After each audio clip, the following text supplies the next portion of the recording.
नमस्कार विद्यार्थी मित्रांनो, नीती IAS मध्ये आपलं स्वागत आहे. जे लोक नव्याने MPSC चा अभ्यास करायला आलेले आहेत तर त्यांच्यासाठी आपण एक खास लेक्चर अटेंड करतोय किंवा ऑर्गनाइज करतोय.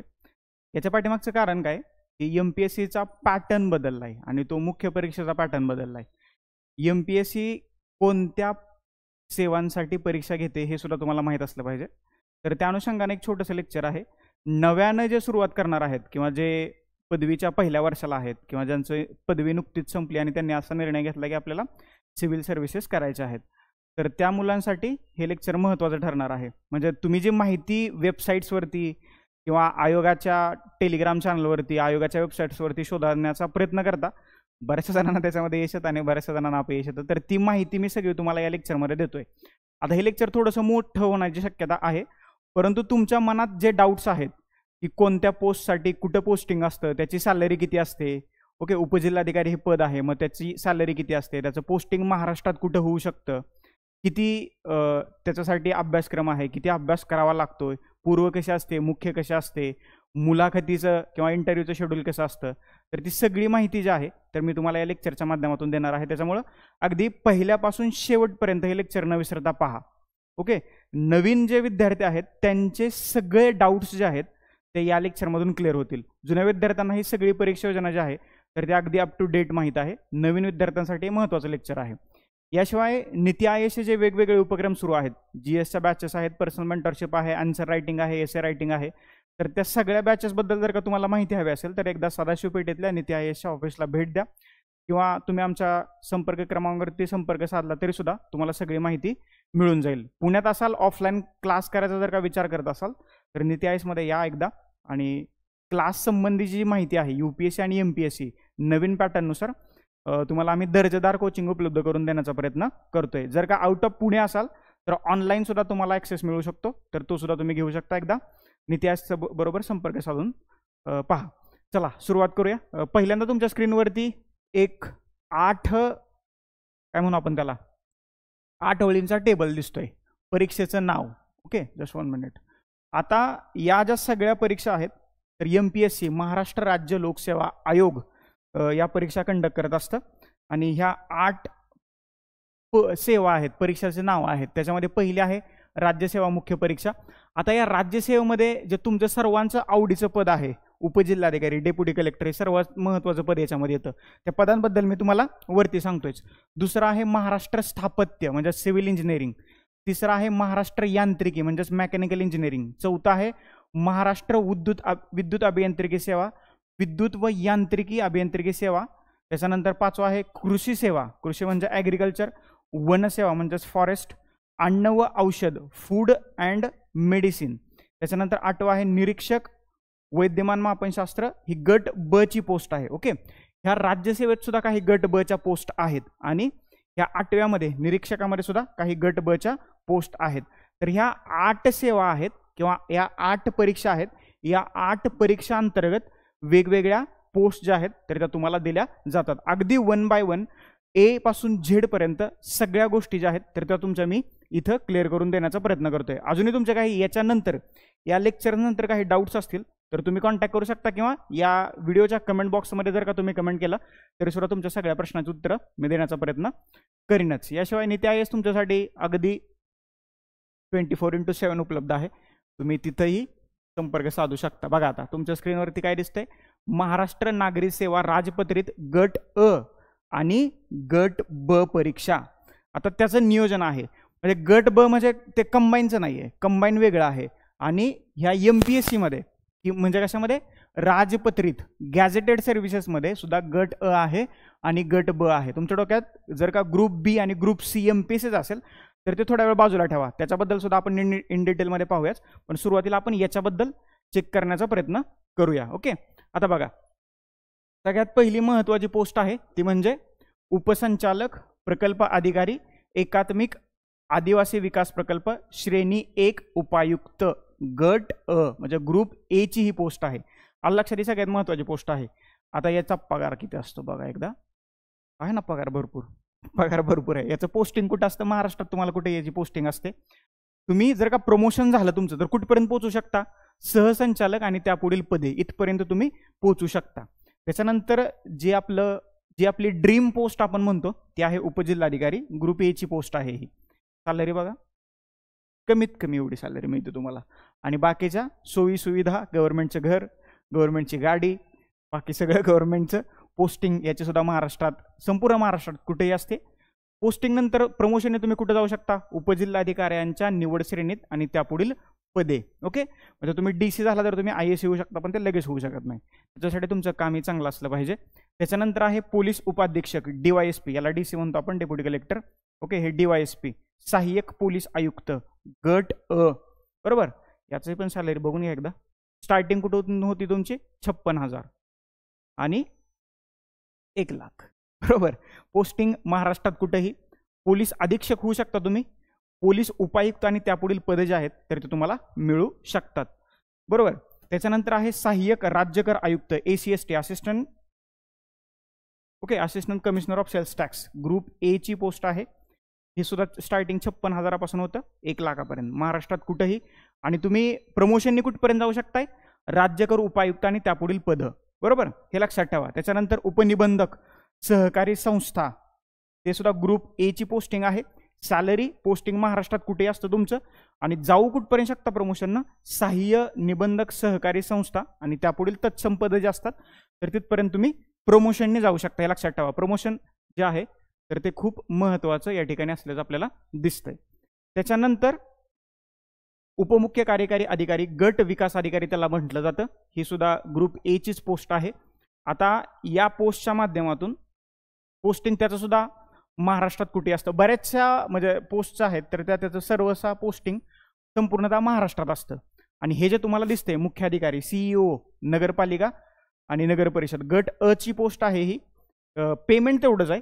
याचं फक्त पोस्टिंग जिथं तुमच्या नगरपालिका आहेत आणि जिथं नगर परिषद आहे तर त्या क्षेत्रात तुमचं पोस्टिंग होऊ शकतं. आणि प्रमोशनने तुम्ही कुठपर्यंत जाऊ शकता? निवड श्रेणीतील इतर जी पदं आहेत महत्त्वाची पुढची तर तिथपर्यंत तुम्ही जाऊ शकता. अधीक्षक राज्य उत्पादन शुल्क, बरीचशी लोक ही पोस्ट स्वीकारतात. का स्वीकारतात त्याच्या पाठीमागची कारणं तुम्हाला माहीत आहेत. ही याला सुद्धा एक वर्दी आहे लाईक DYSP त्याच्यासारखी. याला म्हणजे युनिफॉर्म सर्व्हिस आपण याला म्हणू शकतो. पोस्टिंग महाराष्ट्रात कुठेही जाऊ कुठपर्यंत शकता? उपायुक्त, वरिष्ठ आणि त्यापुढील पद इथपर्यंत तुम्ही जाऊ शकताय. हे इंटरेस्टिंग पोस्ट आहे. शिक्षणाधिकारी. बरोबर. तर शिक्षणाधिकारी झाल्यानंतर जर का तुमचं पोस्टिंग एखाद्या तालुक्यात झालं, एखाद्या जिल्ह्यात झालं, ओके, जिथं असेल तिथं कुठेही झालं तर एखाद्या तालुक्याची शिक्षण व्यवस्था किंवा जिथं पोस्टिंग झाली त्या भागाची शिक्षण व्यवस्था बदलण्याची एक चांगली संधी तुम्हाला या पोस्टच्या माध्यमातून उपलब्ध करून गव्हर्नमेंट देते. त्याच्यामुळं महाराष्ट्र शिक्षण सेवा गट अ ची पोस्ट आहे, प्रशासन शाखा आहे. महाराष्ट्रात कुठेही पोस्टिंग आहे. तुम्ही कुठपर्यंत जाऊ शकता? प्रमोशनने शिक्षण उपसंचालक. बरोबर, ही सुद्धा चांगली मोठी पोस्ट आहे. तर प्रमोशनने तिथपर्यंत जाऊ शकता. परंतु तुम्ही ज्यावेळेस सेवेत येता तर तुम्ही काय म्हणून येताय? शिक्षणाधिकारी म्हणून येताय. गट अ ची पोस्ट आहे, लक्षात ठेवा. त्याच्यानंतर आहे प्रकल्प अधिकारी, प्रोजेक्ट ऑफिसर, एकात्मिक आदिवासी विकास प्रकल्प, श्रेणी 2, सहाय्यक आयुक्त आहे. गट अ ची पोस्ट आहे. याचं सुद्धा पेमेंट तेवढंच आहे. महाराष्ट्रात कुठेही तुमचं पोस्टिंग होऊ शकतं. आणि प्रमोशनने जाऊ कुठपर्यंत शकता? उपसंचालक होऊ शकता, प्रकल्प अधिकारी हे आणि त्यापुढील इतर जे पद आहेत तर तिथपर्यंत तुम्ही जाऊ शकता. त्याच्यानंतर आहे उद्योग.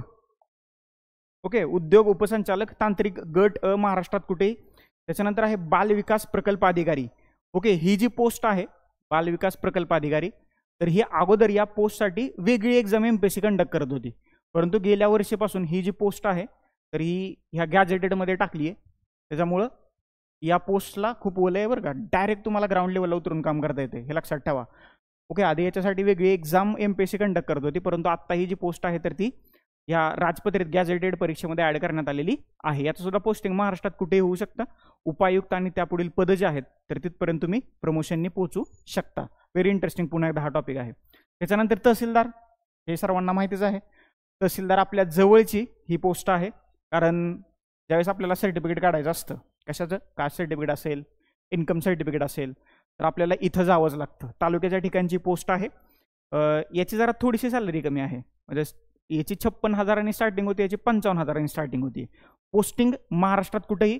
आणि जर का तुम्ही तहसीलदार झाला, ओके, ग्रुप ए ची पोस्ट आहे, तहसीलदार झाला तर तुम्ही उपजिल्हाधिकारी होऊ शकता. म्हणजे ऑटोमॅटिकली नाही होऊ शकणार, प्रमोशनने होत आहे, प्रमोशनने. ओके, आणि त्यापुढील पद बरोबर. तहसीलदाराचा जो संपर्क आहे तर तो ग्रामीण भागाशी जास्त असल्याचं आपल्याला दिसून येते. म्हणजे ज्यावेळेस आपल्याला जमिनीची काही डॉक्युमेंट्स असतात, आपले उत्पन्नाचे दाखले असतात, आपलं कास्ट सर्टिफिकेट असतं आणि याचा आपला संपर्क कुठे येतो तर तो तहसीलदाराशी येतो. आणि तहसीलदार प्रमोशनने कुठपर्यंत जाऊ शकतो तर तो DC होऊ शकतो, डेप्युटी कलेक्टर होऊ शकतो आणि त्यापुढील इतर पदं आहेत तर तिथपर्यंत तो पोहोचू शकतो. त्याच्यानंतर सहाय्यक आयुक्त कौशल्य विकास रोजगार व उद्योजकता गट अ ची पोस्ट आहे आयुक्ताची. याचं जरा थोडंसं सॅलरी कमी आहे. आता ह्या कमी सॅलरीवाल्या पोस्ट आहेत, लक्षात ठेवा. ओके, सगळ्यात जास्त सॅलरी किती आहे 56,100 इथनं स्टार्टिंग होती. आणि मग आता हे 55,000 आलं, मग 49,000 आलं, मग हे कमी कमी होती ती. ओके, याचं पोस्टिंग महाराष्ट्रात कुठे आहे सहाय्यक कामगार आयुक्त गट अ, सहाय्यक प्रादेशिक परिवहन अधिकारी, ही सुद्धा युनिफॉर्म पोस्ट आहे. म्हणजे याच्यासाठी सुद्धा तुम्हाला युनिफॉर्म आहे. 3 युनिफॉर्मवाल्या पोस्ट आहेत, एक DYSP, दुसरा महसूल अधीक्षक आणि तिसरा सहाय्यक प्रादेशिक परिवहन अधिकारी. ओके, RTO ची पोस्ट जी ग्रुप B ची पोस्ट आहे तर ती वेगळी आणि ही ग्रुप A ची पोस्ट आहे, हे लक्षात ठेवा. याची सॅलरी थोडीशी कमी आहे 44,900. पोस्टिंग महाराष्ट्रात कुठेही प्रमोशनने कुठपर्यंत जाऊ शकता उपप्रादेशिक परिवहन अधिकारी गट अ आणि त्यापुढील जी इतर पदं आहेत तर तिथपर्यंत तुम्ही जाऊ शकता. ओके, हे समजतंय का ते लक्षात. आता याच्यात महत्वाची गोष्ट काय आहे लक्षात घेण्यासारखी आपल्या दृष्टीने सॅलरी काय आहे. ओके, हे काय S20 S18 हे सॅलरीचा टाईप आहे, हे लक्षात ठेवा. पोस्टिंग कुठं होऊ शकतं महाराष्ट्रात फक्त नगर परिषद आणि नगरपालिकेचा CEO आहे तर त्याचं पोस्टिंग जिथं नगरपालिका आणि नगर परिषद आहे तिथंच होऊ शकतं फक्त. आणि बाकीच्या ज्या सगळ्या आत्तापर्यंत ज्या 17 मी तुम्हाला पोस्ट दाखवल्या तर त्याचं पोस्टिंग संपूर्ण महाराष्ट्रात ऑल ओव्हर महाराष्ट्रात तुम्हाला कुठेही टाकलं जाऊ शकतं, म्हणजे तुमचं कुठेही पोस्टिंग होऊ शकतं.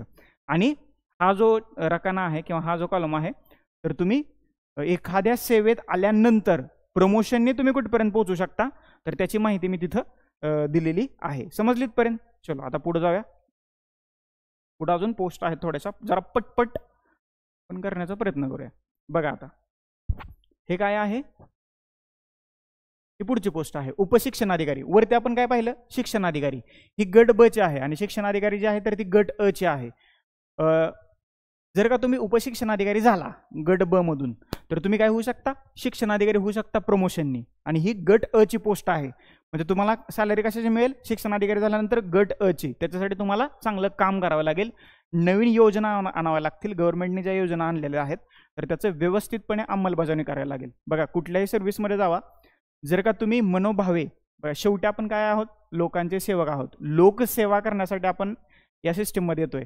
आणि जर का सिस्टीममध्ये येऊन आपण लोकसेवाच करत नसेल तर मग त्या पोस्टचा अर्थ काय. त्याच्यामुळं कुठलीही पोस्ट छोटी नसते आणि कोणतीही पोस्ट जी आहे तर ती मोठी नसते.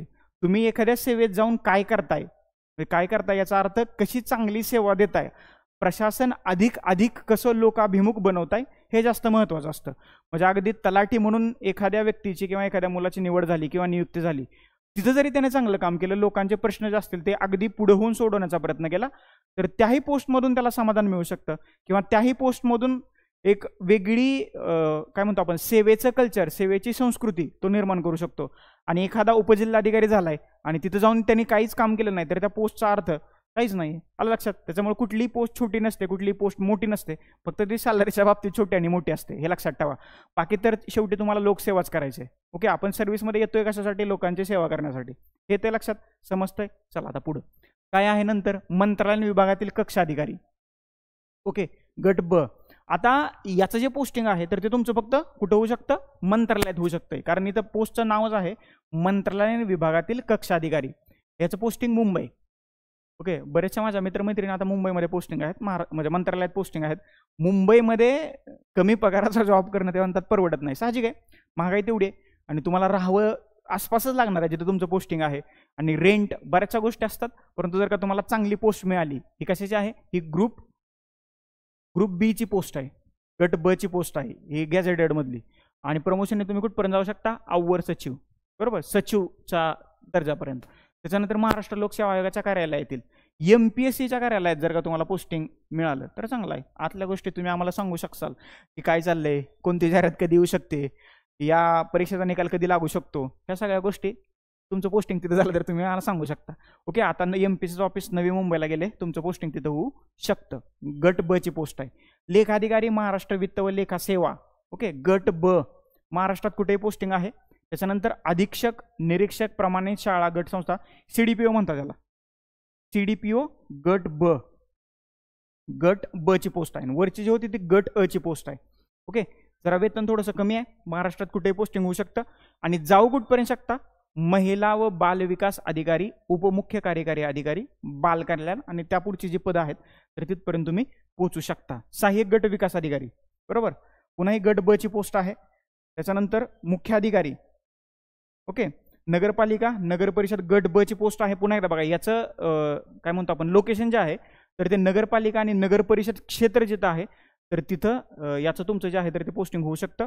मुख्य अधिकारी, नगरपालिका, नगर परिषद गट अ म्हणजे ग्रुप ए पर्यंत तुमचं जे आहे तर तुम्ही जाऊ शकता. त्याच्यानंतर सहाय्यक निबंधक सहकारी संस्था, उपाध्यक्षक भूमी अभिलेख गट ब, उपाध्यक्षक राज्य उत्पादन शुल्क गट ब, सहाय्यक आयुक्त राज्य उत्पादन शुल्क गट ब, ह्या सगळ्या ज्या आहेत आता ग्रुप बी च्या पोस्ट आहेत. इथं तुम्हाला सॅलरी दिसेल, एकच मिनिट. ओके, इथं पोस्टचं नाव दिसतंय तुम्हाला, ही पोस्टची नावं आहेत आणि इथं तुम्हाला सॅलरी दिसते. ह्या टाईप आहे S15. ओके, त्याच्यानंतर हे काय, हां, या सॅलरीचा टाईप आहेत. आणि ही सॅलरी जी आहे तर ती थोडीशी कमी झाली आहे, परंतु करायची सेवा, हे लक्षात ठेवा. पहिले सगळ्यात महत्त्वाचं ते आहे. पोस्टिंग पुन्हा एकदा महाराष्ट्रात कुठे तुमची पोस्टिंग होऊ शकते आणि प्रमोशनने तुम्ही कुठपर्यंत जाऊ शकता याची माहिती पुढच्या तक्त्यात तुम्हाला दिलेली आहे. ओके, ह्या सगळ्या अशा इंटरेस्टिंग पोस्ट ज्या आहेत तर त्या तुम्हाला MPSCतून मिळवता येतील. बाकी काही नाही, अभ्यास करणं गरजेचं आहे. अजून एक चांगली आपली प्रिय पोस्ट जी आहे तर ती इथं तुम्हाला दिसते. कुठली पोस्ट, नायब तहसीलदार. नायब तहसीलदार जे आहे तर ती गट ब ची पोस्ट आहे, हे लक्षात ठेवा. S14 सॅलरीचा प्रकार आहे. 38,000 रुपये मिळत आहेत स्टार्टिंग. जाऊ कुठपर्यंत शकता, लाखात जाऊ शकता. महाराष्ट्रात कुठेही पोस्टिंग, तुम्ही नायब तहसीलदार झाला तर तहसीलदार होऊ शकता.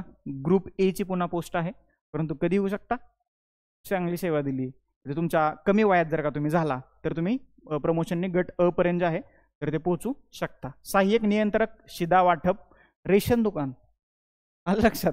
म्हणजे रेशन दुकानात नाही काम करायचं तुम्हाला, परंतु तिथपर्यंत म्हणजे त्याच्यात ते निरीक्षक म्हणून. सहाय्यक नियंत्रक, कंट्रोलर, सर्वसाधारण राज्यसेवा गट ब. रेशन दुकानातले भ्रष्टाचार तुम्ही बाहेर काढू शकता. जर का तुम्ही ग्रामीण भागातून येत असाल तर माहिती आहे आपण काय काय म्हणजे तिथं कसं कसं चालतं ते. आपल्या काकाचं, मामाचं, चुलत्याचं कोणाचं तर दुकान असतं. मग गव्हाचा काळा बाजार कसा होतो, तांदूळाचा काळा बाजार कसा होतो, आता केरोसिन मिळत नाहीये. ओके ना, तर केरोसिनचा काळा बाजार कसा होतो ते आपण सगळं जवळून पाहिले. आणि जर का ते तुम्हाला सुधारायचं असेल, त्याच्यामध्ये तुम्हाला रिफॉर्म करायचे असतील, सुधारणा करायचं असतील तर ही जी पोस्ट आहे तर तुम्हाला तिथं सेवा करण्याची संधी देते. मी बघा वारंवार म्हणतोय सेवा करण्याची संधी, त्याला कोट करा, लक्षात ठेवा. त्याचं पोस्टिंग सुद्धा महाराष्ट्रात कुठे येऊ शकतं. त्याच्यानंतर निरीक्षण अधिकारी पुरवठा, चांगली पोस्ट आहे ही. कोणत्या तरण चांगले जरा समजून घ्या. ग्रुप बी ची पोस्ट आहे आणि याचं सुद्धा पोस्टिंग महाराष्ट्रात कुठेही होऊ शकतं, बरोबर. आता ह्या ज्या पोस्ट आहेत सगळ्या तर ह्या सिव्हिल सर्व्हिसेसच्या पोस्ट आहेत. सॉरी, सिव्हिल इंजिनिअरिंगच्या पोस्ट आहेत. सिव्हिल सर्व्हिसेस म्हटलो, सिव्हिल इंजिनिअरिंग, स्थापत्य अभियांत्रिकी.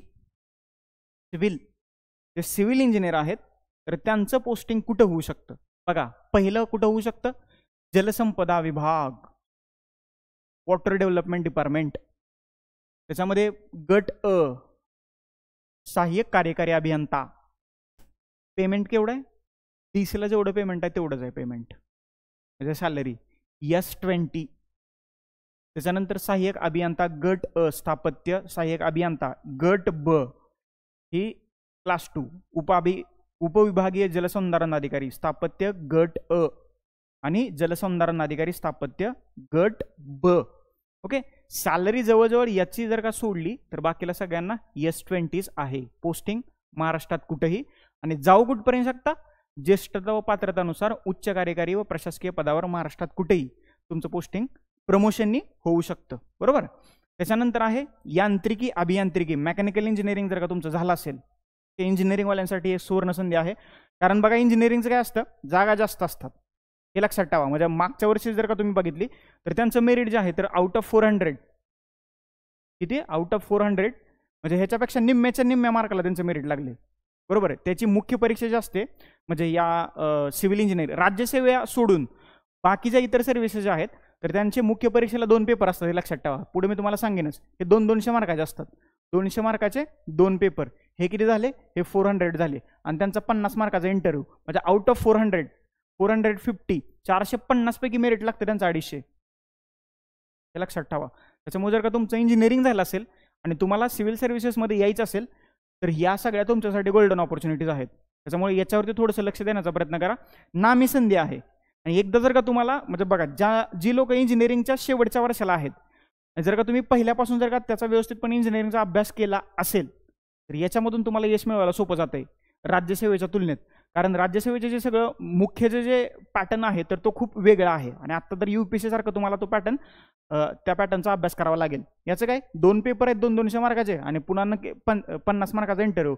MPSCचा 275 म्हणजे राज्यसेवेचा 275 गुणांचा इंटरव्ह्यू आहे. हे लक्षात ठेवा. तुम्ही इन किंवा आउट हा इंटरव्ह्यू ठरवू शकतोय. इथं तुम्हाला 50 मार्काचा इंटरव्ह्यू आहे ह्या सर्व्हिसेसला. कुठल्या इंजिनिअरिंग सर्व्हिसेस, ॲग्रिकल्चर सर्व्हिसेस आणि फॉरेस्ट सर्व्हिसेस. 50 पैकी तुम्हाला कमीत कमी 30 मार्क तर मिळू शकतात आणि ते मिळायलाच पाहिजेत. बरोबर. जर का तुम्हाला 30 मार्क मिळाले, हे 400 जे आहेत 2 पेपरचे हे तुमच्या जे तुम्ही ग्रॅज्युएशन ज्याच्यामध्ये केले त्याच्याशी रिलेटेड आहेत.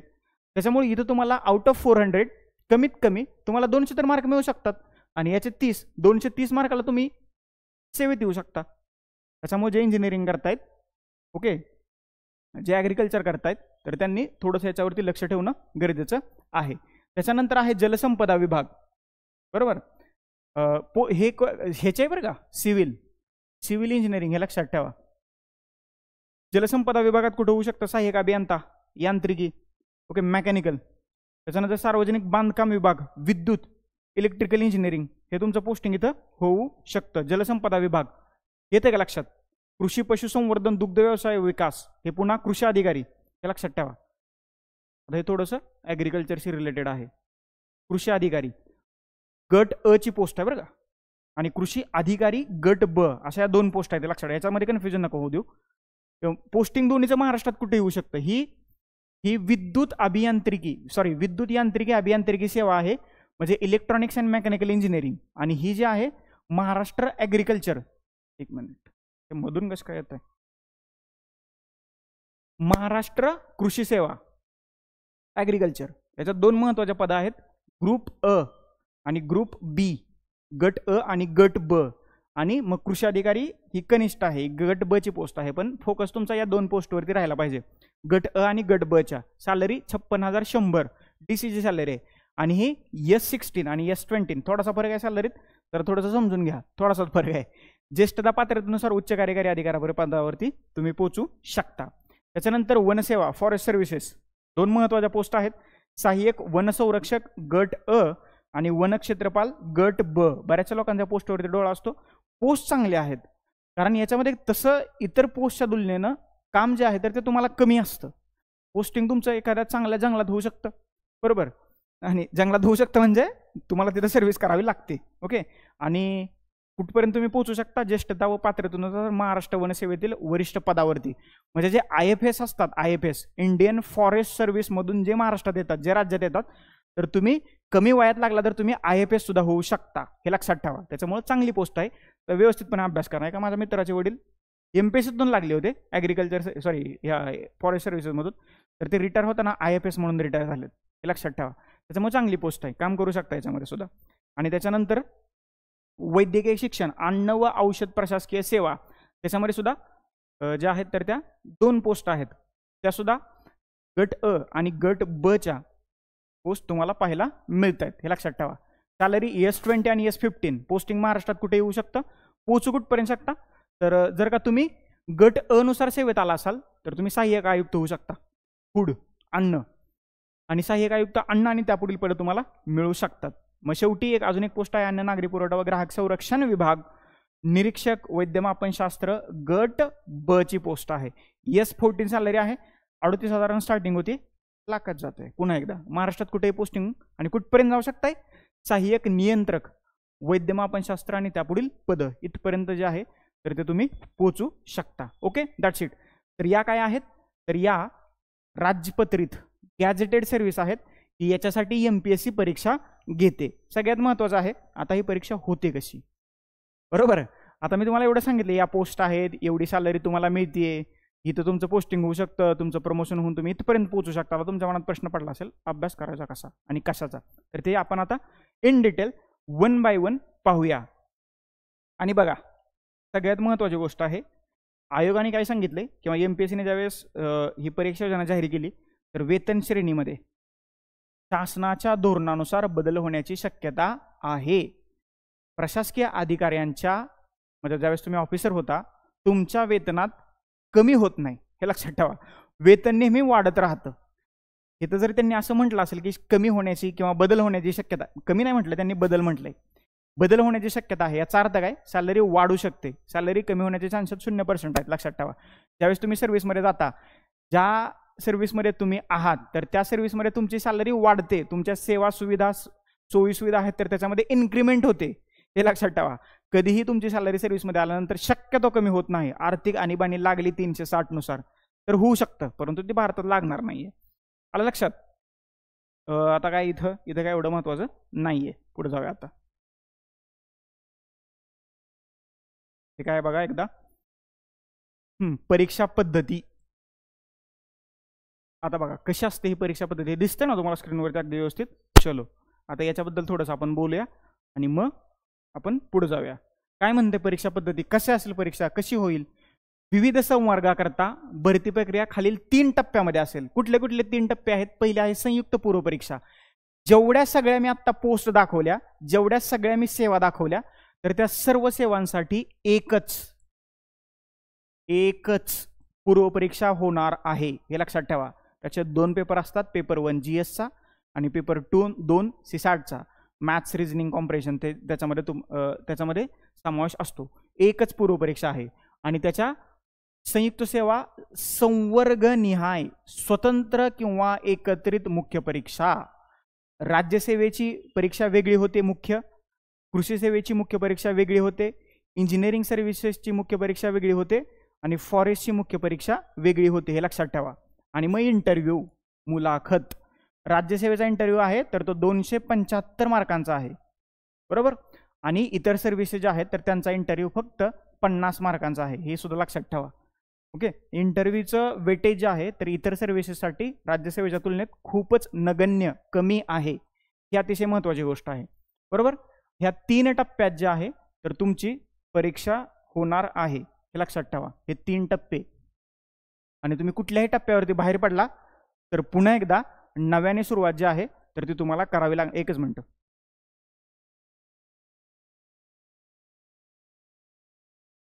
ओके.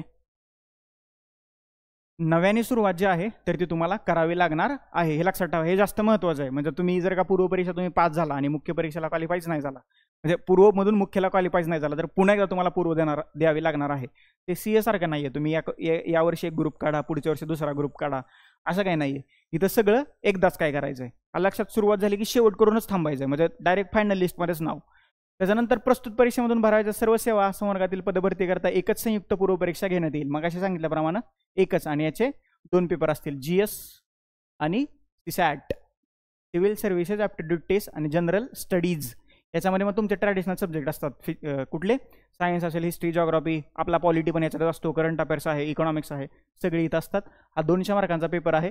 हा सुद्धा 200 मार्कांचा पेपर आहे. प्रश्नांची संख्या इथं 100 आहे आणि इथं मात्र 80 आहे. त्याच्यामध्ये 50 प्रश्न जे आहेत पॅसेजवरती असतात आणि राहिलेले जे 30 प्रश्न असतात तर त्याच्यातले 5 प्रश्न डिसिजन मेकिंग असतात. याला निगेटिव्ह मार्किंग नसतं. पुढे मी सांगतोच, हे थोडक्यात मी तुम्हाला सांगण्याचा प्रयत्न केला.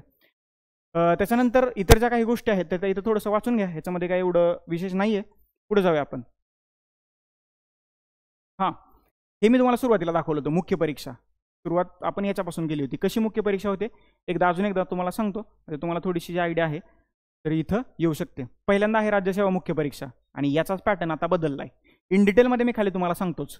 राज्यसेवा मुख्य परीक्षा, स्थापत्य अभियांत्रिकी, सिव्हिल, ओके, सिव्हिल आहे. त्याच्यानंतर यांत्रिकी, मेकॅनिकल, त्याच्यानंतर विद्युत अभियांत्रिकी, इलेक्ट्रिकल, त्याच्यानंतर कृषी, ॲग्रिकल्चर, त्याच्यानंतर वन, फॉरेस्ट, त्याच्यानंतर अन्न व औषध, फूड, ओके, त्याच्यानंतर निरीक्षक वैद्यमापनशास्त्र गट ब. ओके, ह्या 8 ज्या आहेत तर त्या मुख्य परीक्षा होतील. आणि जर का तुम्हाला ह्या 8 मुख्य परीक्षा द्यायच्या असेल तर तुम्हाला MPSCची एकच पूर्वपरीक्षा प्रिलिम्स पास होणं गरजेचं आहे. इथे लक्षात, हे महत्वाचं आहे. जर का तुम्ही पूर्व पास झाला तर या 8 पैकी तुम्ही कुठेतरी एक मुख्य परीक्षा देऊ शकता. हे महत्वाचं आहे. ह्या मुख्य परीक्षा लक्षात ठेवा. इथे त्यांनी काय दिलंय, महाराष्ट्र विद्युत अभियांत्रिकी सेवा, महाराष्ट्र विद्युत व यांत्रिकी अभियांत्रिकी सेवा परीक्षा करता अभ्यासक्रम समान आहे. कुठल्या कुठल्या परीक्षेसाठी अभ्यासक्रम समान आहे? मुख्य विद्युत अभियांत्रिकी, इलेक्ट्रिकल इंजिनिअरिंग, विद्युत व यांत्रिकी अभियांत्रिकी म्हणजे इलेक्ट्रिकल अँड मेकॅनिकल, ह्या ज्या सेवा आहेत तर याचा मुख्य परीक्षेचा अभ्यासक्रम समान आहे. त्याच्यामुळं दोन्ही परीक्षा एकाच वेळी एकाच प्रश्नपत्रिकेनुसार होणार आहेत, हे लक्षात ठेवा. ओके, इथे लक्षात. परंतु या दोन्ही सर्व्हिसेससाठी मुख्य परीक्षेसाठी मात्र तुमच्याकडून स्वतंत्र अर्ज भरून घेतला जाईल.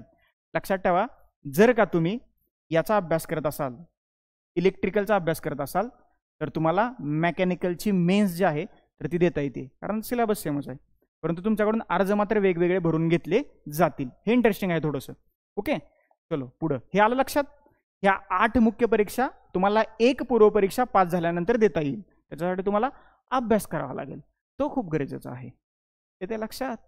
चलो, पात्रता काय पाहिजे? सगळ्यात महत्वाचं पात्रता म्हणजे तुम्हाला सांगतो आता, एकच मिनिट. बाकी काय इथं एवढं काय नाहीये, हे तुम्ही नंतर क्वालिफाय झाल्यानंतर तुमच्या लक्षात येईलच काय कसं करायचं ते. बघा आता, पात्रता म्हणजे असतं क्वालिफिकेशन, नॉट वर्णन.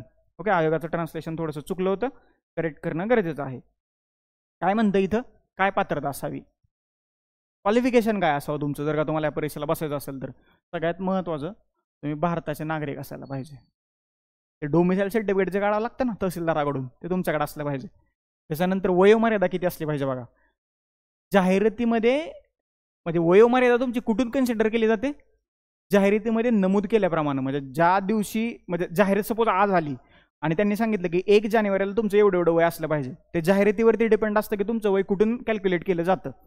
आता राज्यसेवा मुख्य परीक्षा जर का तुम्हाला द्यायची असेल तर मागासवर्गीय आर्थिक दुर्बल घटक, ओके, SCB CEWS 19. आता कमाल आणि किमाल, कमाल 38, 43 हे स्पोर्ट आहेत, 43. माजी सैनिक, आणीबाणी हे जे सगळे आहे तर 43. आणि दिव्यांग उमेदवार जर का असाल तर वयाच्या 45 वर्षापर्यंत. हे खूप झाले, असू द्या आता. म्हणजे हे सुद्धा वय खूप आहे बरं का. 43, 19 पासून तुम्ही 38 पर्यंत म्हणजे 43 पर्यंत येऊन पोस्ट अभ्यास करू शकता. म्हणजे सॉरी, अभ्यास नाही करू शकता आपण अभ्यास, पण पेपर देऊ शकता. स्थापत्य आहे, सिव्हिल, यांत्रिकी, हे काय सगळ्यांना इथं बघा, इथं फक्त ॲग्रिकल्चरसाठी 18 आहे, बाकीचं सगळं जवळजवळ सेमच आहे. म्हणजे तुमचं कमाल आणि किमान किती पाहिजे? 19 किंवा 18 पाहिजे. म्हणजे तो काय ग्रॅज्युएशन पूर्ण पाहिजे याचा अर्थ. आणि मग तुम्ही 43 पर्यंत. बाकी काय बोलणार मी याच्याबद्दल, येतं का लक्षात? तर एवढं तुमचं वय पाहिजे, हे वयच आहे. आता सगळ्यात महत्त्वाची गोष्ट आहे शैक्षणिक पात्रता, काय आणि कशी. म्हणजे कुठं जर का तुम्ही क्वालिफाय झाला असाल तर तुम्हाला म्हणजे पेपर देता येतील, हे सगळ्यात महत्त्वाचं आहे. राज्यसेवा परीक्षा, राज्यसेवेसाठी काय पाहिजे? सहाय्यक संचालक महाराष्ट्र वित्त व लेखा गट अ जर का असाल तर या पदवी तुम्हाला पाहिजे. संविधिक विद्यापीठाची किमान 55% वाणिज्य कॉमर्स काय पाहिजे? पदवी पाहिजे. दुसरा, institute of chartered accountants of India यांनी घेतलेली सनदी लेखापालाची CA अंतिम परीक्षा तुम्ही उत्तीर्ण असला पाहिजे. इथं किंवा म्हटलंय बरं का, हे लक्षात ठेवा, याला जास्त महत्त्व आहे. इथं पण किंवा म्हटलंय, इथं पण किंवा म्हटलंय, हे लक्षात ठेवा. वाणिज्यमधील पदव्युत्तर पदवी म्हणजे काय? पोस्ट ग्रॅज्युएशन पाहिजे. एकतर तुमचं ग्रॅज्युएशन पाहिजे किंवा पोस्ट ग्रॅज्युएशन पाहिजे. जर तुम्ही CA असाल तर वेल अँड गुड. म्हणजे कुठली तरी एक शैक्षणिक पात्रता आपल्याकडं असायला पाहिजे जर का तुम्हाला सहाय्यक संचालक महाराष्ट्र वित्त व लेखा सेवा ग्रुप A मध्ये जर का यायचं असेल तर. ओके, लेखाधिकारी गट ब मध्ये यायचं असेल तर या 4 पैकी कुठलीही एक शैक्षणिक पात्रता तुमच्याकडं असली पाहिजे.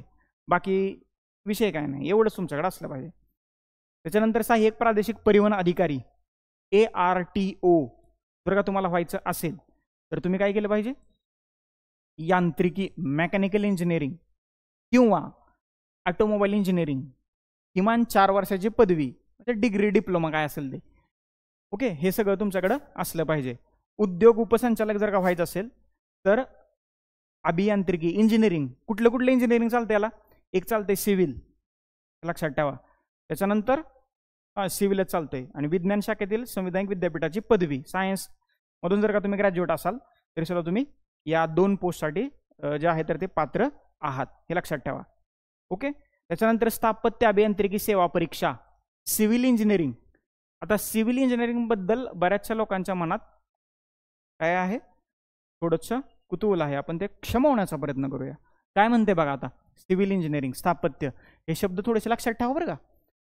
स्थापत्य वगैरे जर का तुम्ही अशा अवजड शब्द, बोजड शब्द जर का एक्झाममध्ये लिहिले तर तुम्हाला मार्क्स जे आहेत तर ते जास्तीचे मिळू शकतात. म्हणजे आता रायटिंगमध्ये झाले ना, मी राज्यसेवेच्या बाबतीत बोलतोय थोडंसं. बघा आता, मान्यताप्राप्त विद्यापीठाची स्थापत्य अभियांत्रिकीमधील पदवी किंवा महाराष्ट्र शासनाने त्या पदवीशी समतुल्य असल्याचं घोषित केलेली तत्सम अर्हता म्हणजे क्वालिफिकेशन तुमच्याकडे असलं पाहिजे. त्याच्यामध्ये BE BTech civil and water management, BE BTech civil and environmental engineering, BE BTech structural, BE BTech construction engineering and technology. Okay. हे कशासाठी? सिव्हिलसाठी, बरोबर, हे लक्षात ठेवा. त्याच्यानंतर यांत्रिकी अभियांत्रिकी, मेकॅनिकलसाठी काय काय पाहिजे इथं सांगितले त्यांनी. BE BTech automobile, BE BTech production, BE BTech industrial, याच्यामधली कुठली तरी एक पदवी तुमच्याकडे पाहिजे. आणि किंवा मग तुम्ही मेकॅनिकल इंजिनिअरिंगची पदवी किंवा मग गव्हर्नमेंटने घोषित केले तशी कुठली तरी तुमच्याकडे पदवी पाहिजे. विद्युत अभियांत्रिकी, इलेक्ट्रिकल इंजिनिअरिंग, त्याच्यामध्ये तुम्हाला काय पाहिजे? इलेक्ट्रिकल इंजिनिअरिंगमध्ये एक तर तुमचं ग्रॅज्युएशन झालेलं पाहिजे किंवा मग पदवीशी समतुल्य असे जर का गव्हर्नमेंटने कुठली पदवी घोषित केली असेल तर ते तुमच्याकडे पाहिजे. आणि जर का 3 नसेल तर मग काय पाहिजे? BE BTech electrical and power engineering, BE BTech electronics and power, power system, BE BTech electrical and electronics, याच्यामधली जी पदवी आहे किंवा तत्सम जो काय म्हणतो आपण त्याला अभ्यासक्रम आहे तर तो तुम्ही पूर्ण केलेला असावा. हे जे पॉवर इंजिनिअरिंग ना, पॉवर इंजिनिअरिंग, जर का तुम्ही इंजिनिअरिंग करायचा विचार करत असाल तर माझं मत आहे पॉवर इंजिनिअरिंग करा. कारण ही एवढी चांगली पोस्ट आहे, सॉरी पोस्ट म्हणण्यापेक्षा एवढं चांगलं इंजिनिअरिंग आहे म्हणजे याला मरण नाहीये. म्हणजे तुम्ही सिव्हिल इंजिनिअरिंग झाला, मेकॅनिकल इंजिनिअर झाला, इलेक्ट्रॉनिक्स इंजिनिअर झाला, ते IT मध्ये झाला. IT मध्ये तर काय परिस्थिती आहे जरा थोडंसं शहरात येऊन बघितलं तर तुम्हाला कळेल, बरोबर, चांगल्या अर्थाने बोलतोय मी. पॉवर इंजिनिअरिंग खूप कमी लोक याच्याकडे जातात आणि सॅलरी सुद्धा चांगली मिळते तुम्हाला. आणि काय म्हणतो इंजिनिअरिंग करण्यात जी मजा आहे ना तर ती मला वाटतं पॉवर इंजिनिअरिंगमध्ये. IT वाले सगळेच करतात, हे लक्षात ठेवा. थोडंसं बघा याच्याबद्दल थोडंसं, एवढं काय मला माहित नाही कारण मी आर्ट्सचा स्टुडंट आहे. हे फक्त मी थोडंसं, माझ्या बऱ्याचशा मित्रमैत्रिणी पॉवर इंजिनिअरिंग गेले तर हे थोडंसं पाहून घ्या. ओके. हे ते लक्षात बघा, त्याच्याबद्दल चर्चा करा. विद्युत यांत्रिकी म्हणजे इलेक्ट्रॉनिक्स अँड मेकॅनिकल इंजिनिअरिंग, जर का कारण त्याच्यामध्ये इलेक्ट्रिकल हे सेमच आहे, हे आणि हे जरा थोडंसं सेमच आहे कारण मी वरती सांगितल्याप्रमाणे पेपर याचा एकच होतोय. तर ही सगळी तुमची डिग्री जी आहे तर ती तुमच्याकडे पाहिजे. ओके. त्याच्यानंतर सगळ्यात महत्त्वाची गोष्ट येते कृषी सेवा. आता कृषी सेवेसाठी काय करायचंय? मान्यताप्राप्त संस्थेकडून काय पाहिजे तुम्ही? कृषी सेवा, ॲग्रिकल्चरसाठी काय पाहिजे बघा? कृषी किंवा कृषी अभियांत्रिकी अथवा उद्यान विद्या या विषयातील पदवी किंवा त्याच विद्याशाखेतील अन्य कोणतीही समतुल्य अर्हता तुमच्याकडे असायला पाहिजे. ओके. मग त्याच्यामध्ये काय काय येते? काय काय येते बघा आता. BSc कृषी, BTech agriculture engineering, BSc honours कृषी पदव्यांशी समतुल्य म्हणून मान्य केलेले आहेत. मग त्याच्यामध्ये BSc कृषी जैवतंत्रज्ञान, BSc कृषी व्यवसाय व्यवस्थापन, हे सगळं ॲग्रिकल्चरवाल्याला माहीत असेल. जर का तुम्हाला ॲग्रिकल्चर सर्व्हिसेसमध्ये यायचं असेल तर या सगळ्या पोस्टपैकी कुठली तरी एक डिग्री तुमच्याकडे असायला पाहिजे. MBA असलं तरी चालतंय, BSc MBA ॲग्रिकल्चरमधलं, हे लक्षात ठेवा. इंटरेस्टिंग आहे थोडंसं, म्हणजे तुम्ही करू शकता हे जर का तुमच्याकडे असेल. फूड टेक्नॉलॉजी पण आहे बघा. म्हणजे मला तर वाटतंय ह्या सगळ्या एवढ्या चांगल्या डिग्र्या घेऊन बरीचशी कमी लोक जे आहेत तर ती लोकसेवेत येऊ शकतील कारण हे सगळे इंटरेस्टिंग पोस्ट आहेत. म्हणजे हे बायोटेक्नॉलॉजी आहे, फूड टेक्नॉलॉजी आहे, हे भारी भारी आहेत हो. यांना जॉब पण चांगले मिळत आहेत. आपण येतोय कशासाठी? उदरनिर्वाह आपला चालला पाहिजे. आणि जर का ह्या सगळ्या पोस्ट किंवा ह्याच्यात सगळ्यात तुमचं जर का पदवी होत असेल आणि चांगल्या विद्यापीठातून, चांगल्या कॉलेजमधून होत असेल तर कुठली कंपनी तुम्हाला हायर करू शकते. त्याच्यामुळं शिक्षण आपण काय घेतोय याच्यापेक्षा त्या शिक्षणाची मार्केट व्हॅल्यू किती आहे याचा थोडासा विचार करा. म्हणजे बऱ्याचशा लोकांचं असं असतं की आता मला सिव्हिल सर्व्हिसेस करायचे आहेत, मग चला मी BA करीन. ओके, थोडा वेळ असं करा की असं लक्षात आणा की जर का तुमची सिव्हिल सर्व्हिसेस तुम्ही नाहीच क्रॅक करू शकला तर BA करून तुम्हाला जॉब मिळणार आहे का? शक्यता कमी आहे. परंतु ते जर का BAच जर का तुम्ही चांगल्या पद्धतीने केलं, म्हणजे वन ऑफ माय फ्रेंड की जो IIT बॉम्बेमधून PhD करतोय कशामध्ये, ह्युमॅनिटीजमध्ये, हे लक्षात ठेवा, सोशल सायन्समध्ये, म्हणजे स्कोप आहे. तुमचं शिक्षण कुठं आणि कसं होतं याला जास्त महत्व आहे, लक्षात ठेवा. तुम्ही काय करता याला जास्त महत्व नाहीये. म्हणजे काय करता याचा अर्थ म्हणजे BA केलं आणि तो तुमच्या टॉप मोस्ट युनिव्हर्सिटीतून झालं, टॉप मोस्ट कॉलेजमधून झालं, तुमचं फ्लुएंट इंग्लिश आहे, तुमचं फ्लुएंट मराठी आहे, म्हणजे इंग्लिशच असायला पाहिजे असं काही नाही, तुम्ही मराठीमध्ये जर का फ्लुएंट असाल, म्हणजे मराठीमध्ये सुद्धा कमी लोक फ्लुएंट असतात, हे लक्षात ठेवा. ज्यांचं शिक्षण कॉन्व्हेंटला झाले त्यांचं मराठी इंग्लिशमध्ये थोडंसं आहे हे होतं, लक्षात ठेवा. त्याच्यामुळं ज्या क्षेत्रात आणि ज्या प्रांतात असाल तर तिथलं तुम्ही टॉपला कसं राहाल हा प्रयत्न करा. म्हणजे तुम्ही BA करताय, BA मध्ये तुम्ही टॉपला राहा. तुम्ही इंजिनिअरिंग करताय, इंजिनिअरिंगमध्ये तुम्ही टॉपला राहा. ॲग्रिकल्चर करताय किंवा बाकी काही करताय, जिथं तुम्ही असाल तर तिथं तुम्ही टॉप मोस्ट पोझिशन कशी प्राप्त कराल हे याच्यावरती थोडंसं कॉन्सन्ट्रेट करण्याचा प्रयत्न करा. कुठलंही शिक्षण चांगलं किंवा वाईट नसतं, आपण काय करतोय याच्यावरती ते चांगलं किंवा वाईट ठरतं, हे लक्षात ठेवा. त्याच्यामुळं कमी मानून घ्यायचं नाही. मग आपण BA केलं मग आपलं काय, असं काय नसतं होत. ओके, BA केलेले IAS IPS होतात, BA केलेले डेप्युटी कलेक्टर होतात आणि काही BA केलेले घरी सुद्धा बसतात. म्हणजे सगळेच डेप्युटी कलेक्टर IAS IPS होतील असंही काही नाही, येते लक्षात. चलो, हे कशाबद्दल झालं आता, ॲग्रिकल्चरबद्दल. वनसेवा, फॉरेस्ट, जर का तुम्हाला फॉरेस्टमधून पोस्ट मिळायची असेल तर ही तुमची पात्रता जी आहे आपल्या अंगी असायला पाहिजे. काय काय असायला पाहिजे आपल्याकडे आता, जर का तुम्हाला सहाय्यक वनसंरक्षक गट अ हे लक्षात ठेवा. त्याच्यामध्ये काय येतंय, कमीत कमी एका विषयाची मान्यताप्राप्त विद्यापीठाची पदवी, ग्रॅज्युएशन जे आहे तर ते तुमच्याकडं असलं पाहिजे. समजतंय, येते लक्षात. ग्रॅज्युएशन तुम्ही पूर्ण केलेलं असायला पाहिजे. त्याच्यामध्ये कुठला विषय असायला पाहिजे, वनस्पतीशास्त्र, बॉटनी, केमिस्ट्री, वनशास्त्र, भूशास्त्र, मॅथ्स, फिजिक्स, स्टॅटिस्टिक, प्राणीशास्त्र, झुलॉजी, उद्यानविद्या, पशुसंवर्धन आणि पशुवैद्यकशास्त्र, किंवा यात किंवा म्हटलंय. जर का हे नसेल तर मग हे असायला पाहिजे, कृषी अभियांत्रिकी यातील स्नातक पदवीधर तुम्ही असायला पाहिजे. हे ग्रुप अ साठी. आणि ग्रुप बी साठी काय असायला पाहिजे, जवळजवळ सेमच आहे, जवळजवळ सेमच आहे. इथं बघा कम्प्युटर सायन्स, तुम्ही हे लक्षात ठेवा, ज्यांचं कम्प्युटर सायन्स झालंय ओके ते राज्यसेवेला सुद्धा पात्र आहेत आणि वनसेवेला सुद्धा पात्र आहेत, हे लक्षात ठेवा, हे जास्त महत्वाचं आहे. कम्प्युटर इंजिनिअरिंग, एक मिनिट हे क्लिअर करतो. काय काय, कम्प्युटर इंजिनिअरिंग आणि कॉम्प्युटर सायन्स, मला वाटतं BCS, BSc in computer science, हे जी लोक आहेत तर ही लोक फॉरेस्टसाठी पात्र आहेत, हे लक्षात ठेवा. बऱ्याच जणांना हे माहीत नाहीये, हे मुद्दाम मी सांगतोय. आणि त्याच्यानंतर मग विज्ञान शाखेव्यतिरिक्त इतर शाखेतील गणित विषयासह पदवीधारक जे आहे तर ते तुम्ही असायला पाहिजे. आणि बाकीची ही सगळी पात्रता तुमच्या अंगी असायला पाहिजे. मग जर का हे नसेल तर मग हे असायला पाहिजे, BE, BTech, automobile engineering, power, production, metrology and material. Okay, metrology म्हणजे कशाशी संबंधित, हे हवामान वगैरे असतात त्याच्याशी संबंधित पोस्ट आहे. जर का तुम्ही केलं असेल तर तुम्ही हे करू शकता. त्याच्यानंतर पुढे जाऊया, अन्न व औषध प्रशासकीय सेवा. त्याच्यासाठी तुमच्याकडे काय असलं पाहिजे बघा, काय असलं पाहिजे, हे असलं पाहिजे, सहाय्यक आयुक्त अन्न गट अ. त्याच्यासाठी काय असलं पाहिजे, रसायनशास्त्र विषयासह विज्ञान शाखेतील मान्यताप्राप्त विद्यापीठाची पदवी किंवा पदव्युत्तर पदवी किंवा मग डॉक्टर म्हणजे PhD, किंवा मग अन्न तंत्रज्ञान किंवा डेअरी तंत्रज्ञान किंवा जैव तंत्रज्ञान किंवा मग तेल तंत्रज्ञान, याच्यातलं काहीतरी तुमच्याकडे पाहिजे. ओके, आणि मग ते नसेल तर हे नाही, या दोन्हीपैकी एक, किंवा ह्या दोन्ही पाहिजेत. आणि त्याला किंवा काय आहे, केंद्र शासनाच्या मान्यतेने, केंद्र शासन म्हटलं येतं, नॉट राज्य शासन, हे लक्षात ठेवा. केंद्र शासनाच्या मान्यतेने अन्न प्राधिकरणाने अधिसूचित केलेल्या समतुल्य किंवा मान्यताप्राप्त अर्हता तुमच्याकडे असायला पाहिजे. आणि मग तुम्हाला अन्न सुरक्षा अधिकारी व्हायचं असेल MBBS, डॉक्टर असायला पाहिजे, बरोबर, किंवा मग डॉक्टरेट वगैरे बाकीचा, हे ते लक्षात. निरीक्षक वैद्यमापनशास्त्र गट ब, त्याच्यासाठीचा हा क्रायटेरिया आहे बघा. आता हां, हे सगळ्यात महत्त्वाचं आहे. म्हणजे जिथं जिथं मेकॅनिकल इंजिनिअरिंग आहे तर मेकॅनिकल इंजिनिअरिंग झालं तर तुमचं ठीकच आहे, त्याच्याबद्दल काही डाऊटच नाही आहे. मेकॅनिकल इंजिनिअरिंगला त्या दर्जाच्या सम पातळीवरच्या पोस्ट कोणत्या कोणत्या आहेत, ऑटोमोबाईल इंजिनिअरिंग आहे, प्रोडक्शन इंजिनिअरिंग आणि इंडस्ट्रियल इंजिनिअरिंग. ओके, म्हणजे जर का यांत्रिकी मेकॅनिकल इंजिनिअरिंगची पोस्ट असेल आणि तुमचं मेकॅनिकल इंजिनिअरिंग झालं नसेल आणि तुमचं या 3 पैकी एक जर का झाला असेल तर तुम्ही ती मेकॅनिकल इंजिनिअरिंगसाठी क्वालिफाय होऊ शकता. तसंच इलेक्ट्रिकल इंजिनिअरिंगसाठी या पोस्ट आहेत, अणुविद्युत इलेक्ट्रॉनिक्स इंजिनिअरिंगसाठी या 10 पोस्ट आहेत आणि संगणक अभियांत्रिकी कम्प्युटर इंजिनिअरिंगसाठी या 5 पोस्ट आहेत. म्हणजे याच्यातलं इंजिनिअरिंग आणि याच्यापैकी एक कोणतंही हे कसं आहे, हे इक्वल लेवलला, हे लक्षात ठेवा. इथं कन्फ्युजन नका करून घेऊ, बरोबर.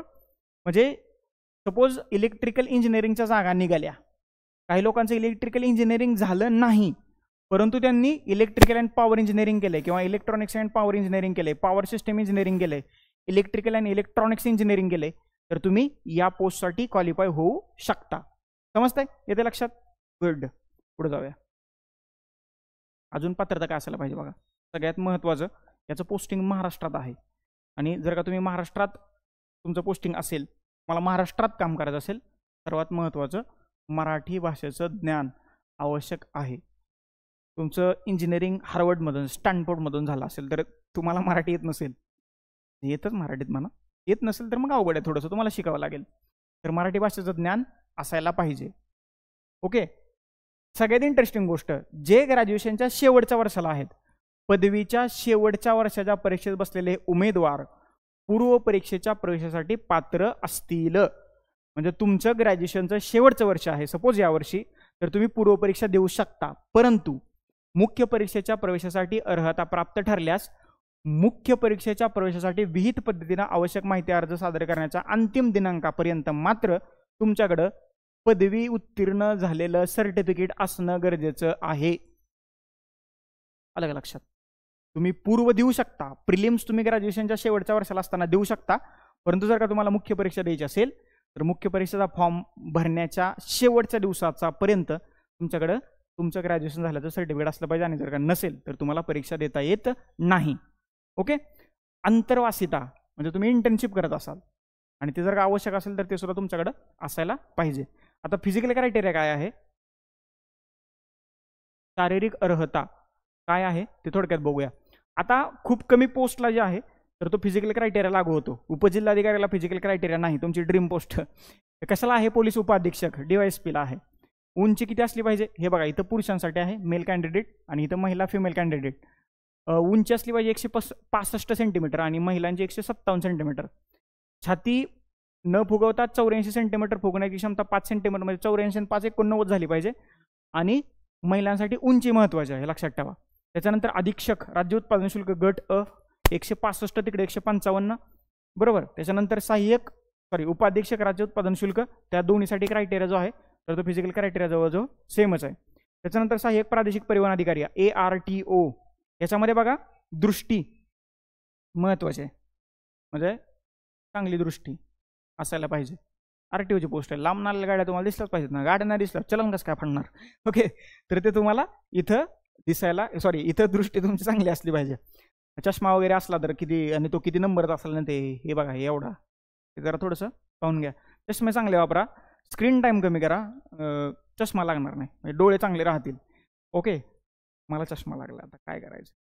हे येतंय का लक्षात, समजतंय का हे कुठं कुठं काय काय असायला पाहिजे. त्याच्यानंतर वनसेवा, फॉरेस्टसाठी काय काय बघा. फॉरेस्टसाठी व्यवस्थित सांगतो मी तुम्हाला. ह्या 2 पोस्ट आहेत, गट अ आणि गट ब. सहाय्यक वनसंरक्षक, वनक्षेत्रपाल. पुरुष आणि महिला.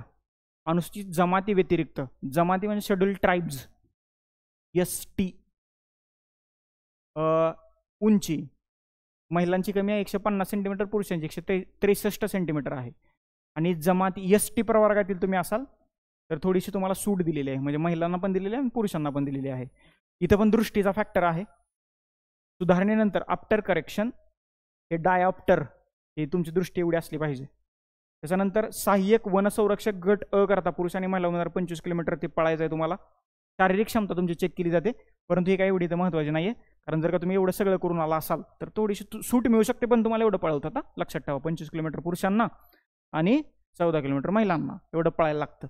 पण बघा एवढं सगळं क्रॅक करून आला, इकडे तिकडे थोडंसं झालं तर चालतं, पण ती एक फिजिकल क्रायटेरिया आहे, तर तुमचा तिथं होऊ शकतो. आणि जर का गट ब साठी मग 25 आणि 16 थोडंसं वाढलं इथं, कारण गट ब ची पोस्ट आहे, जास्त काम असतं. महिलांसाठी जे काय म्हणतो आपण त्याला, रनिंग आहे, पळायचं आहे, तर ते थोडंसं 2 किलोमीटरनी वाढलंय, हे लक्षात ठेवा. हे खूप महत्त्वाचं आहे. पुढे जाऊया आता. काय आहे? मुलाखत. ओके, तुमचं मग हे होईल तिथं हेल्थ चेकअप महत्वाचं आहे. लक्षात ठेवा, जर का तुम्ही फ्लॅट फूट असाल, ओके, पायाच्या मध्ये एक असा कर्व असतो बरोबर, इथं तुमची टाच आणि इथं पंजा, जर का इथं असा कर्व नसेल आणि तुम्ही जर का असं पूर्ण फ्लॅट फूट असाल तर तुम्ही चेकअप मधून बाहेर पडताय बरं का. One of my friend PSI साठी फ्लॅट फूट असल्यामुळं जाता आलं नाही हो त्याला. हे लक्षात ठेवा. त्याच्यामुळं ते थोडंसं जर का म्हणजे ते जाऊ शकतं, थोडंसं मेडिकलवाल्यांबरोबर चर्चा करून घ्या की ते जाऊ शकतं का.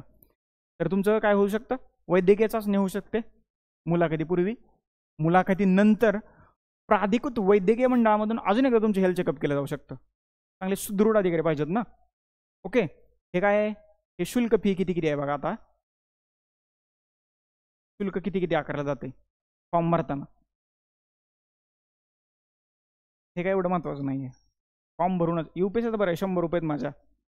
संयुक्त पूर्व परीक्षा, परीक्षा केंद्र हे सगळ्यात महत्वाचं असतं.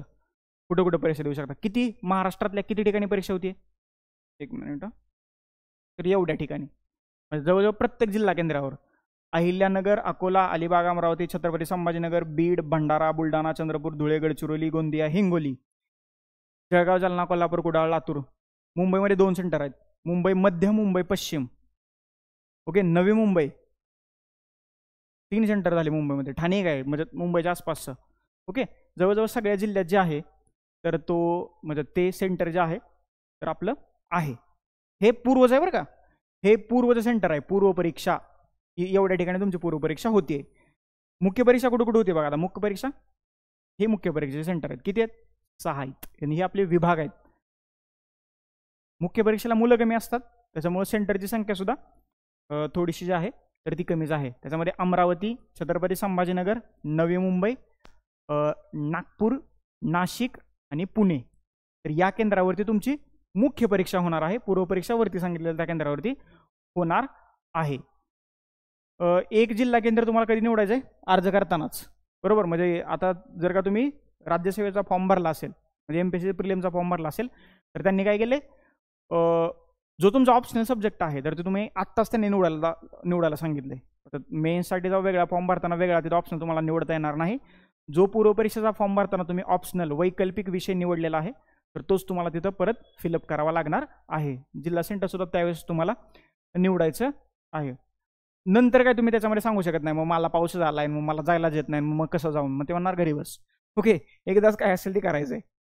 सगळ्यात महत्वाचं आहे परीक्षा योजना. हे कशासाठी आहे? हे आहे पूर्वसाठी. काय परीक्षा योजना आहे बघा, जस्ट 1 मिनिट. ही परीक्षा योजना जी आहे तर ती तुम्हाला स्क्रीनवरती दिसते.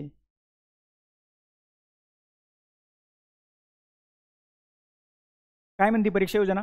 2 पेपर आहेत. पहिला पेपर 1 अनिवार्य स्वरूपाचा आहे. कुठला? GS चा पेपर, जनरल स्टडीज. हे गुण किती आहेत? 200. प्रश्न किती येतील याच्यामध्ये? 100. दुसरा पेपर जो आहे CSATचा आहे, क्वालिफाईंग स्वरूपाचा आहे. गुण किती आहेत? 200. प्रश्न किती येतील याच्यामध्ये? 80. पॅसेजवरती पेपर जो निघतो. UPSCचं CSAT आणि MPSCचं CSAT, हे खरं सांगतो याच्यामध्ये जमीन आसमानाचा फरक आहे. याचा प्रत्यक्ष अनुभव घेणारा विद्यार्थी मी आहे.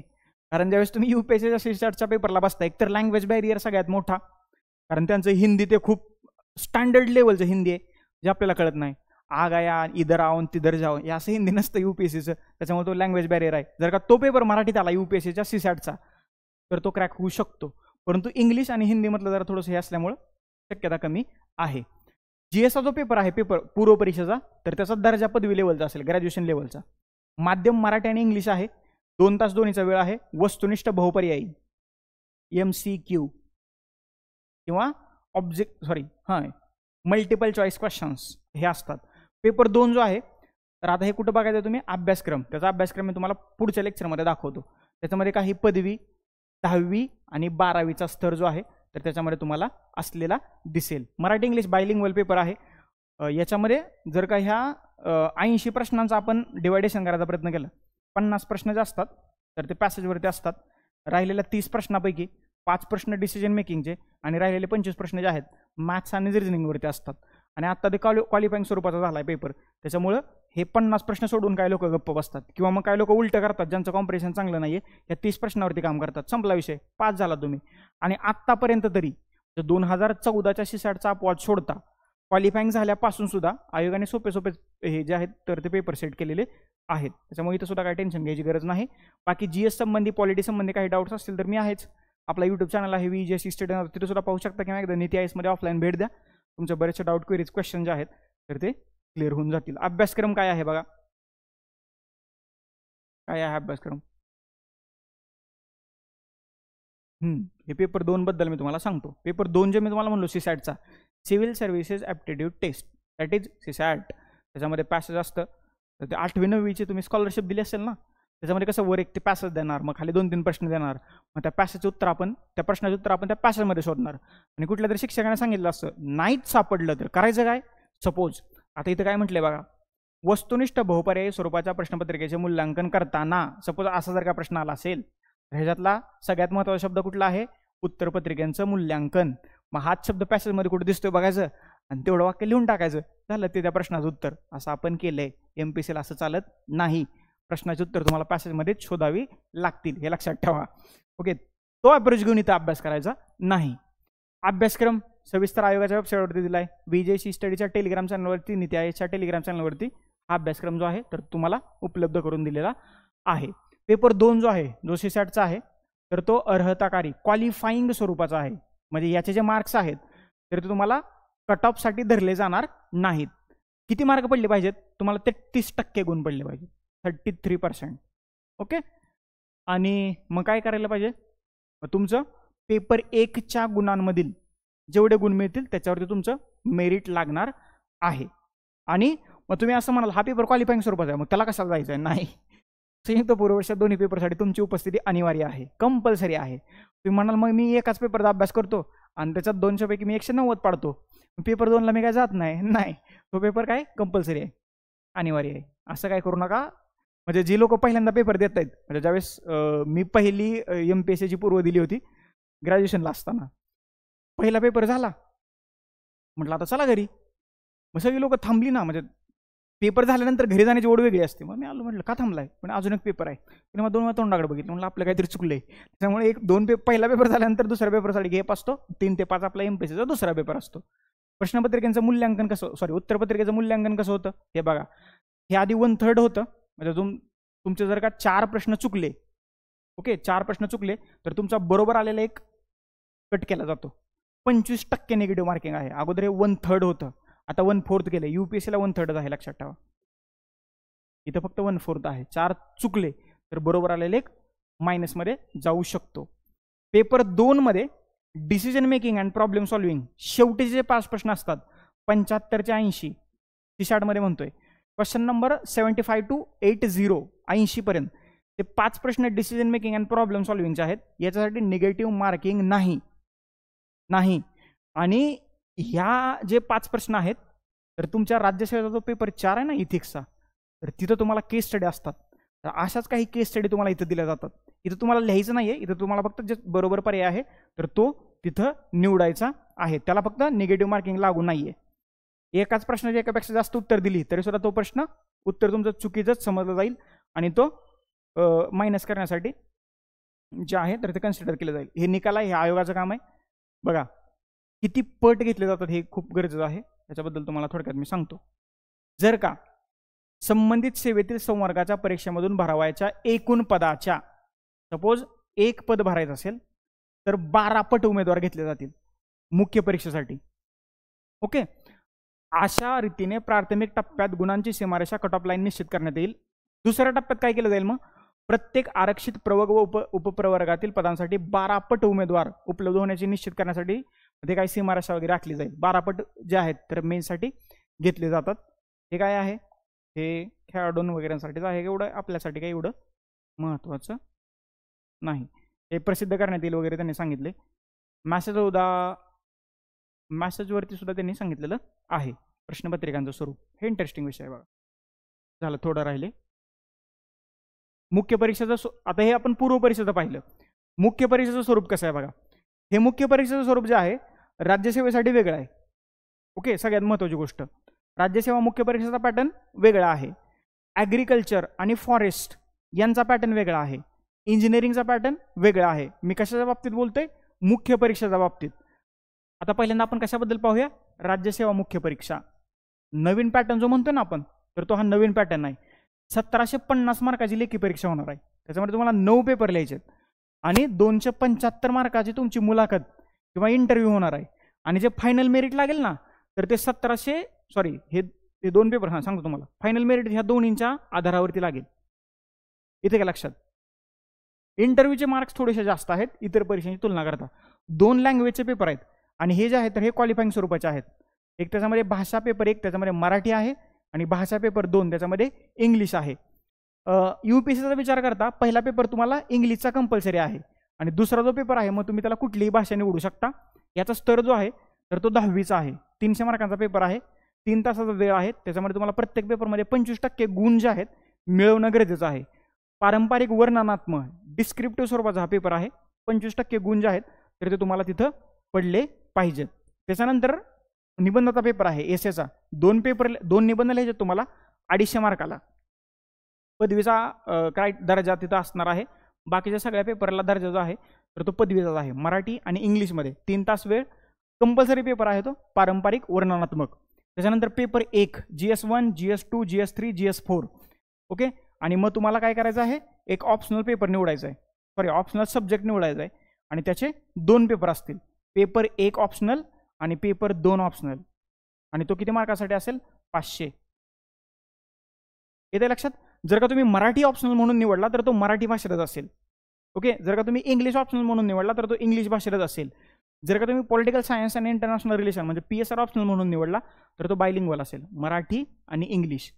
आता हे पेपर तुम्ही लिहिणार कोणत्या माध्यमातून हे सुद्धा तुम्हाला पूर्वपरीक्षेचा फॉर्म भरतानाच तिथं लिहायचं होतं. ते तुम्ही केलं असेल. मराठी लिहिणार की इंग्लिशमध्ये लिहिणार. काही पेपर जे आहेत, आता इंजिनिअरिंगचे पेपर जर काय तुम्ही मराठीत लिहू शकणार नाही, त्याच्यामुळे त्या पेपरचं उत्तर लेखनाची भाषा ती मात्र इंग्लिशमध्येच असेल. बरोबर? ओके. येते लक्षात? समजलं? पुढं आता हे काय आहे? हे आहे स्थापत्य,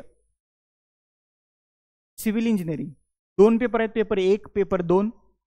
200 मार्काचे 2 पेपर मी सुरुवातीला सांगितल्याप्रमाणे इंग्रजीत लिहायचे. 3 तास वेळ आहे. त्याच्यानंतर मेकॅनिकल. ओके. हे सिव्हिल हे मेकॅनिकल 2 पेपर आहेत 200 मार्काचे. ओके. हे काही सिलेबस आहे जर का आयोगाच्या वेबसाईटवरती जाऊन बघून घ्या. विद्युत अभियांत्रिकी याच्यासाठी सुद्धा 2 पेपर आहेत. त्याच्यानंतर ॲग्रिकल्चर कृषी सेवा आणि वनसेवा याच्यासाठी सुद्धा 2 पेपर आहेत. हे लक्षात ठेवा. हे खूप महत्त्वाचं आहे. 2 पेपर आहेत आणि जे इंटरव्ह्यूचे जे मार्क आहेत मुलाखतीचे मार्क आहेत तर ते 50च आहेत. 50 मार्क आहेत. म्हणजे याची जी मुख्य परीक्षा आहे म्हणजे 200 400 + 50 = 450. 450 पैकी मला 250 मार्क मिळाले. लोकसेवक सिव्हिल सर्वंट तुम्ही झालेला आहे. इथे काय आहे? वैकल्पिक विषय. मी मगाशी सांगितल्याप्रमाणे राज्यसेवा मुख्य परीक्षा वनसेवा मुख्य परीक्षेकरता वैकल्पिक विषयांची निवड ऑप्शनलची निवड करण्यासाठी पूर्वपरीक्षेचा अर्ज सादर करताना वैकल्पिक विषय निवडणं नमूद करणं अनिवार्य आहे. नंतर तुम्हाला तो वैकल्पिक विषय बदलता येणार नाही. हे खूप गरजेचं आहे. ही महत्त्वाची लाईन आहे म्हणून त्यांनी अंडरलाईन केले, बोल्ड केले. ओके. कोणत्याही टप्प्यावर ते मान्य सुद्धा करण्यात येणार नाही. तुम्ही की मला काय देता येत नाही, मला अभ्यास झाला नाही, एकदा बदला नाही. ते सुरुवातीलाच बदलायचं आहे. ते पूर्वपरीक्षेच्या वेळेलाच करायचं आहे. बाकी नंतर नो चान्स. हे लक्षात ठेवा. चान्स एकदाच घ्या. बाकीचे पेपर ज्या विषयासाठी इंग्रजी आहे ते इंग्लिशमधनं, ज्याच्यासाठी मराठी आहे ते मराठीतनं हे तुम्ही करू शकता. अजून काय? परीक्षेचं स्वरूप कसं आहे तर त्याच्याबद्दल आपण बोललेलोच आहे. बाकी काय परीक्षेचा निकाल कधी लागेल ते सगळं इथं तुम्हाला सांगितलं. 3 पट उमेदवार मुलाखतीसाठी पात्र ठरतील आणि मग त्यांची मुलाखत घेतली जाईल आणि मग फायनल लिस्ट जी आहे तर ती लावली जाईल. तर अशा रीतीनं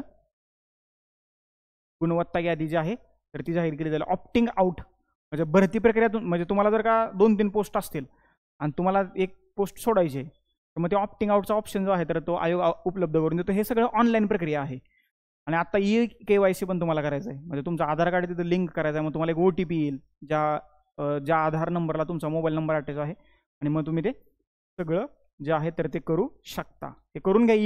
KYC केलं नसेल तर करा बरं का, ते महत्त्वाचं आहे. उत्तरपत्रिकेचा तपशील म्हणजे उत्तरपत्रिका तुम्हाला नंतर मिळू शकतात, परंतु त्याच्यासाठी तुम्हाला थोडेसे पैसे जे आहेत तर ते द्यावे लागणार आहेत. तर अशा रीतीनं ह्या MPSCतून ओके, एक मिनिट. MPSC हो MPSC स्क्रीनवरती नवीन आलो आहे, त्याच्यामुळं पण मजा वाटते शिकवायला. काय होते, MPSCतून कुठल्या कुठल्या सेवा आहेत आणि कुठल्या कुठल्या सेवेअंतर्गत कुठल्या कुठल्या पोस्ट आहेत, तर त्याची माहिती या लेक्चरमध्ये दिलेली आहे. फिजिकल क्रायटेरिया, एज्युकेशनल क्रायटेरिया काय आहे त्याची सगळी माहिती इथं तुम्हाला दिलेली आहे. कुठली गट अ आणि गट ब हे लक्षात ठेवा, ही सगळ्यात महत्त्वाची गोष्ट आहे. ह्या गॅझेटेड पोस्ट आहेत, सगळ्या राजपत्रित पोस्ट आहेत. इथं फक्त ग्रुप A आणि ग्रुप B या दोनच पोस्ट आहेत. आणि ग्रुप B म्हणजे हे कंबाईन नाही बरं का, हे कंबाईन नाही आहे. ते MPSC ग्रुप B त्या सगळ्या नॉन गॅझेटेड आहेत. ग्रुप B आणि ग्रुप C ते वेगळं आणि हे वेगळं आहे. नाहीतर इथं तुम्ही कन्फ्युजन व्हाल. तुम्हाला इथं PSI कसं काय दिसलं नाही, ST कसं काय दिसलं नाही, ते वेगळं आहे. तर या ग्रुप A आणि ग्रुप Bच्या ह्या सगळ्या पोस्ट आहेत आणि ह्या सगळ्या गॅझेटेड पोस्ट आहेत. ओके, म्हणजे नायब तहसीलदार आणि आपली ड्रीम पोस्ट काय उपजिल्हाधिकारी. तर ह्याची सगळी माहिती जी आहे तर ती तुम्हाला मी इथं सांगितलेली आहे. जो परीक्षा पॅटर्न आहे म्हणजे राज्यसेवेचा कमीत कमी, तर त्याच्याबद्दल एक वेगळं लेक्चर घेऊया, म्हणजे जेणेकरून तुमचे जे काही डाऊट्स असतील तर ते एका वेगळ्या लेक्चरमध्ये क्लिअर करण्याचा प्रयत्न करूया. आता आपण काय पाहिले, ओव्हरऑल परीक्षा योजना जी आहे, MPSC काय करते, कसं करते, कुठं परीक्षा घेते, इंटरव्ह्यू कसे होतात, तर त्याची सगळी जी माहिती आहे तर इथं आपण घेण्याचा प्रयत्न केलेला आहे.